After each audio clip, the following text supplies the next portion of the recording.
All right. In this JavaScript video, we're going to be talking about conditionals, but more specifically, compound logic.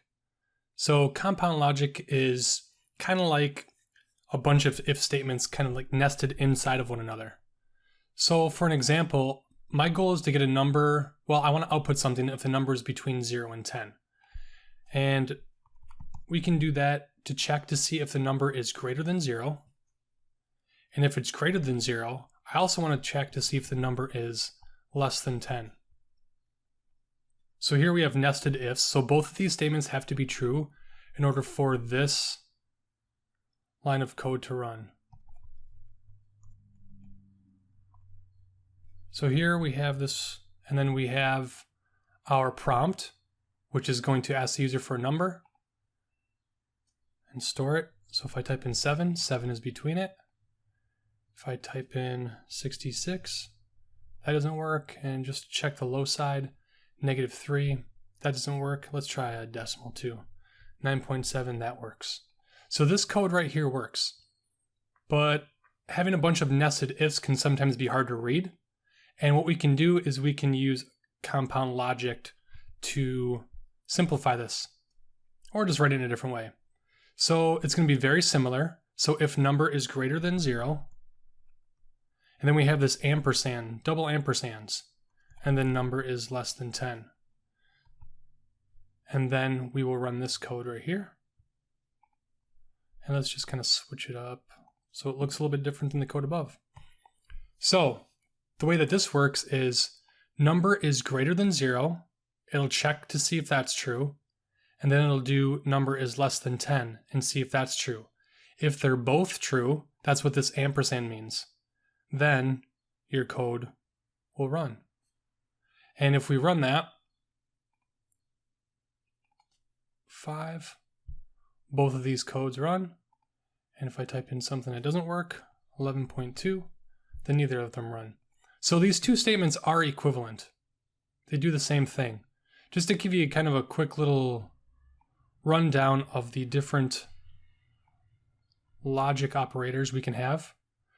So in this first part here, we have true and true. So if this is true and this is true, then this whole thing ends up being true. And then this code will run. That's what this is showing right here. True and true gives you true.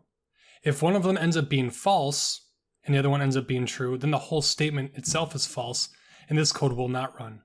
So when I typed in 11 point something, this ended up being true, but this ended up being false. And I'm checking to see if both of them are true using the ampersand sign. So this whole thing ends up being false. So then this code will not run. The same thing is true with true and false. It doesn't matter the order. And if both of them are false, then the whole thing is false also.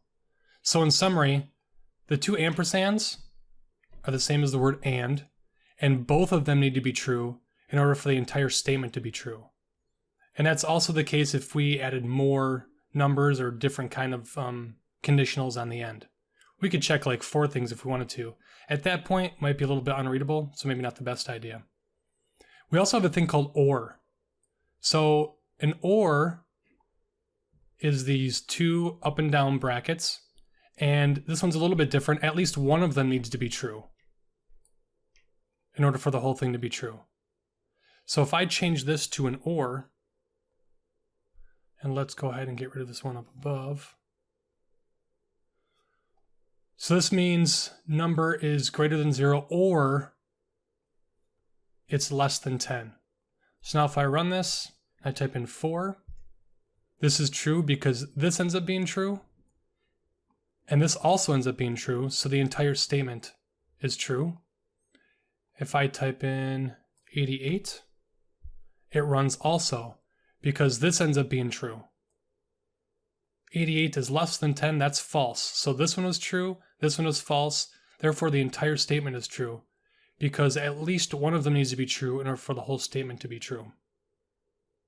So that's the two things that we most commonly use to make compound logic. Double ampersands, or these double vertical lines. Another quick little thing is sometimes you will need to, or want to put parentheses around each part that you're checking to kind of force the order of operation of things. This will run just the same way though. So if we do 88, that's true also. Just so you see that. And another thing that's common right away is some people will do this. Because sentence-wise, it makes sense. The number is greater than 0 and it's less than 10. That's how we normally read it. But what happens is, this statement is okay to have because we have two things, one on the left, one on the right, and we're comparing them. But we don't have that over here. We only have something on the right, but we have no value on the left right here. So this one will not run. So we get an error, unexpected token illegal. So always make sure that you have two things that you're comparing for each operation. If we do 6.5, we're good there too.